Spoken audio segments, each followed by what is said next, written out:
2 oras ako nagbiyahe papunta dito. Wala akong nakitang magagandang garden at gusto kong mamasyal na lang, parang enjoy ko yung pagbiyahe ko.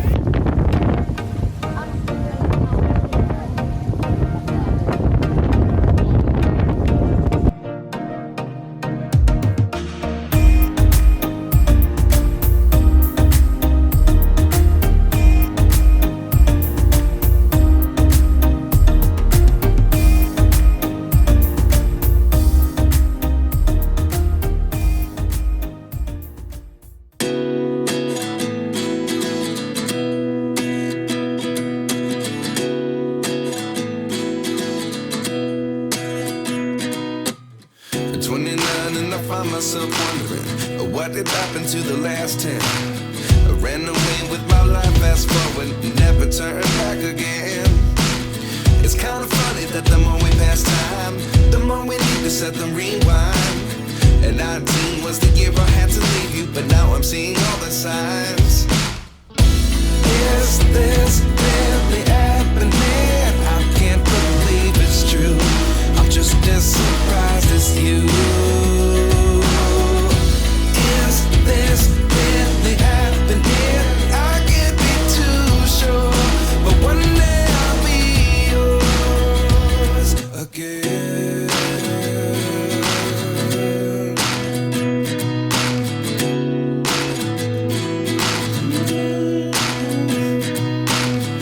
Life lessons come 1 in a dozen. The other 11 get something from nothing. I sit here looking for an answer. Maybe the biggest question was in the last chapter.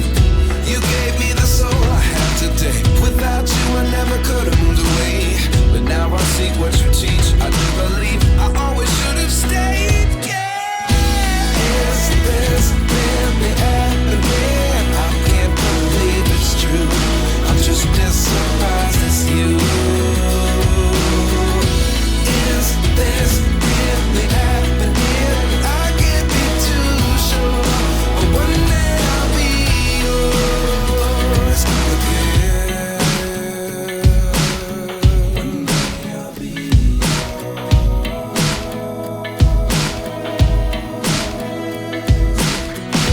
One day I'll be yours.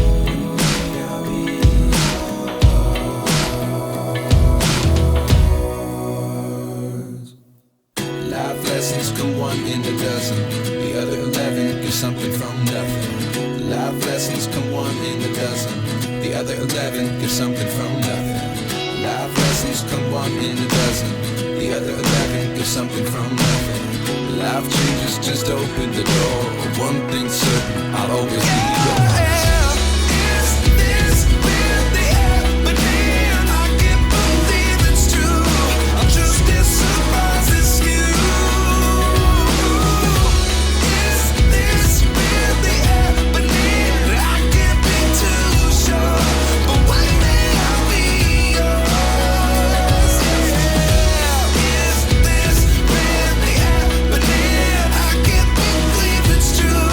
Just as surprised as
Magandang araw sa inyo mga kaprom, din nandito ako sa bayan ng Tinambak, Camarinesor. Masyadong malayo yung narating ko dito sa amin. Tumalis ako sa bahay ng mga alas 8 ng umaga at ito, 3 oras yata ako nagbiyahe or 2 oras ako nagbiyahe papunta dito. Wala akong nakitang magagandang garden at gusto kong mamasyal na lang, parang enjoy ko yung pagbiyahe ko. At syempre medyo natatakot pa rin ako magbiyahe dahil hindi pa naman ako masyado sanay magmotor din. Ayun, nakarating nga ako dito at yun nakikita ko dito sa tabing dagat at may nakikita kong napakaraming tinda na mga gulay, mga prutas, kaya yun, puntahan natin kung anong mga tinda nila.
Ay mga kaprom, diyan layo nang narating ko dito sa sa amin.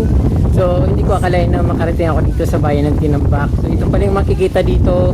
Marami akong nadaanan na garden, kaya lang parang very simple at syempre gusto ko yung medyo may dating naman para hindi naman nakaka-disappoint sa mga viewers.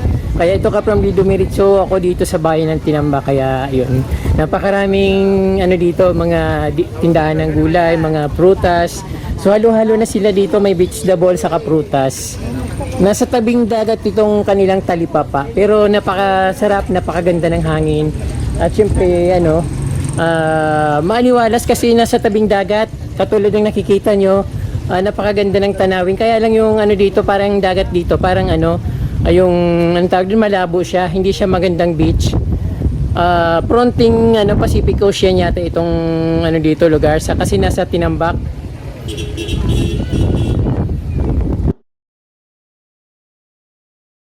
So ngayon hindi ko na alam kung saan ako pupunta at hindi ko rin naman alam kung saan mga lugar yung pupuntahan dito, pero nagtanong ako sa isang babae at tinatanong ko saan yung papuntang Calabanga. So diretsuhin ko lang daw itong kalsada na ito, din na yun.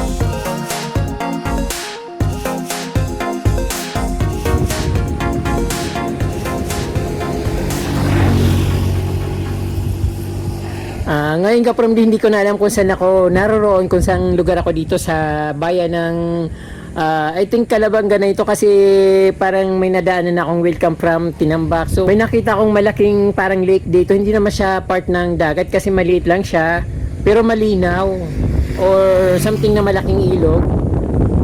Maganda yung views, tapos ayun, parang may beach doon sa bandang nadaanan ko kanina, pero dito kasi kaya ako tumigil kasi na ano ko, nahalina ako sa ganda ng view.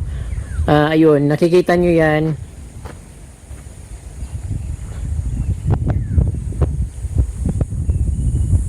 So ayun, dito parang river siya, pero parang bakit ganun, parang putol yung ano, walang tubig sa ano, sa dito sa papaspa ilalim ng kalsada, parang ano lang siya, parang lake na may tubig. Ayun, no. Wala akong nakitang umaagos sa tubig, pero ang gusto ko dito yung views.